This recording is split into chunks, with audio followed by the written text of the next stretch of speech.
important meeting, Presidents Xi Jinping and Vladimir Putin in Moscow, where they made not necessarily policy inroads, but have pledged to themselves a new world order.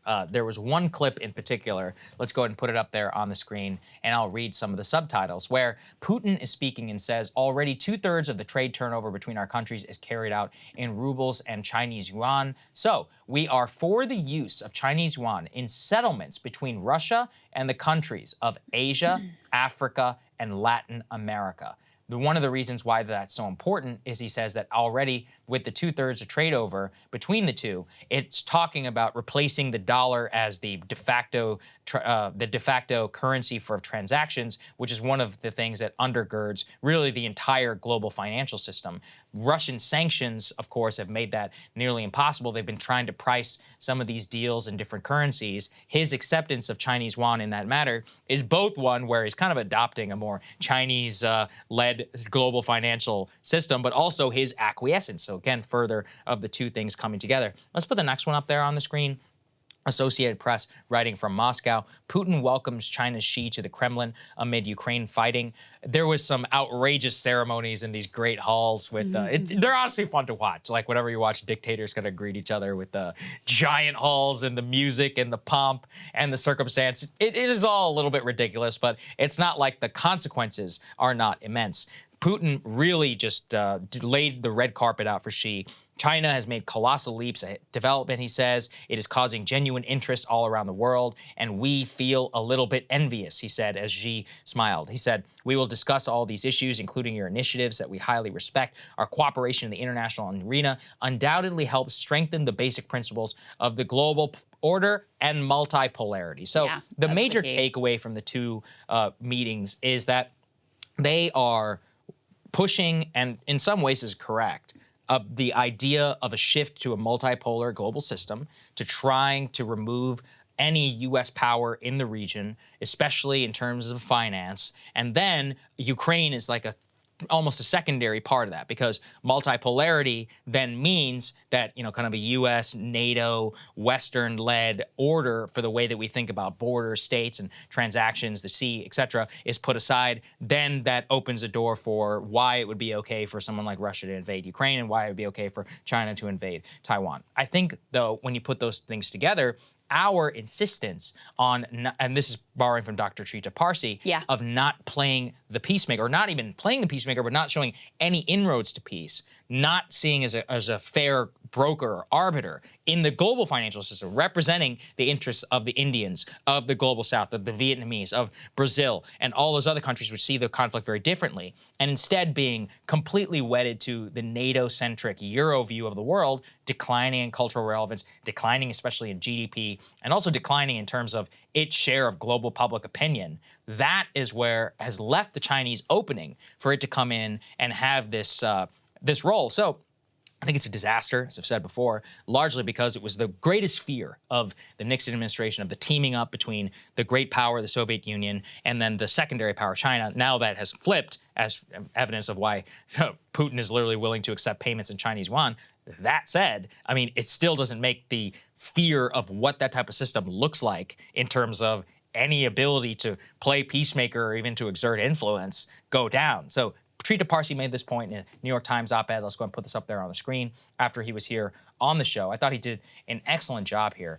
And there's a good quote which was pulled out. The greatest threat to our own security and reputation is if we stand in the way of a world where others have a stake in peace. I think he is exactly right here. I would also note that China hawks like Elbridge Colby and others have also come out and talked about the danger of this, largely using the same rhetoric. So I think this is one of those places where people who are on the right and left and who are skeptical of this like U.S. total wedded view to NATO, to Europe, and to the being basically a co-combatant in the Ukraine conflict are both seeing this as a disaster for whichever respective foreign policy you want. If you want a progressive, like less interventionist foreign policy, it's a disaster. And if you want to try and, or if you believe that Asia is the global rising where the GDP will be, where the center of power will be. This is also a disaster because it gives them even more power in the region and also lets the two team up for the, quote, New World Order, which they're so desperate for, Krystal. Yeah, well, and which in some ways has already arrived. I mean you know, that's look, there. To the extent that you can stop it, I'm saying, like, that's what people are. Look,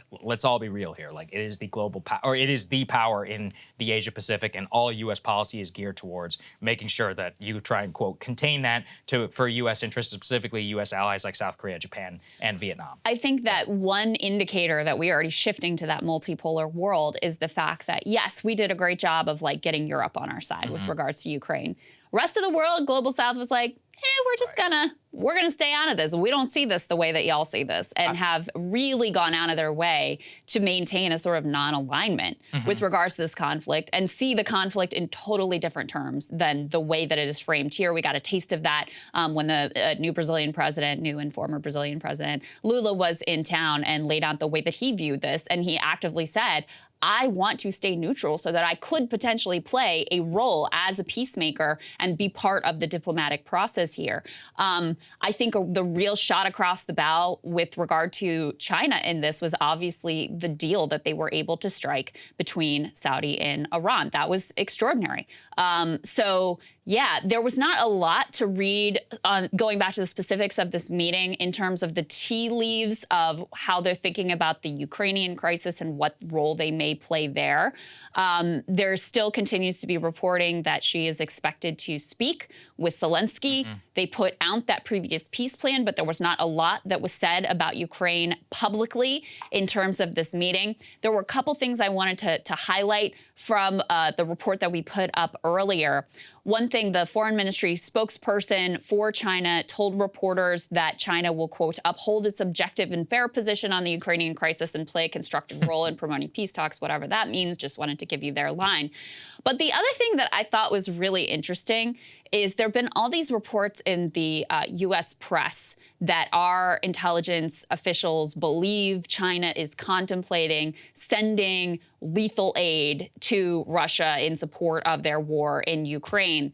There was this line in this piece, and I've noted this in a couple places now that I think is really important to highlight for you. They say, quote, U.S. officials have picked up indications China is considering supplying Russia with weapons for its fight in Ukraine, but have seen no evidence they've actually done so. So I just want to put a little pin in that I wouldn't necessarily take their word for it that they're totally convinced that China is going to send these weapons. I think, you know, they're very interested in saying, okay, China's on the side of the bad guys here, and they're our opponent, but the evidence that they're actually planning to send the weapons seems to be a little bit loosey-goosey, in my opinion. I agree with you. I also, though, would dispute, though, that we've, quote, gotten Europe on our side. That may be rhetorically, but actually the NATO Secretary General just revealed yesterday only 9 of the countries, 9 of the some 30 or whatever countries, they're inside of NATO, even meet the 2% GDP alliance, or 2% GDP spending. Germany has pledged it. However, they have still not gotten there. France is also pledging it. They have not gotten there. Britain is the only one that's there. In terms of their match of our aid to Ukraine, it is currently still at the 1/15th level. If you look at the total EU, it is still less than the United States. The only countries which do meet the percent GDP target are countries like Estonia, which is the size of like Rhode Island. So, you know, and I love that too. When everyone's like, what are you talking about? Estonia and the Latvian countries are standing up. I'm like, they are literally smaller than neighborhoods in the United States. Like, I'm sorry, in absolute terms, that means nothing. And whenever you look at the way the Europeans continue, in my opinion, to take us for a ride, in NATO, it's like we are basically writing not only Ukraine, but all of them a blank check. Remember when the Germans wouldn't send those Leopard tanks unless we sent our weapon systems? Specifically because they're like, no, we need to be protected by the U.S. nuclear umbrella. There you go. That's what it's all about. And guess what?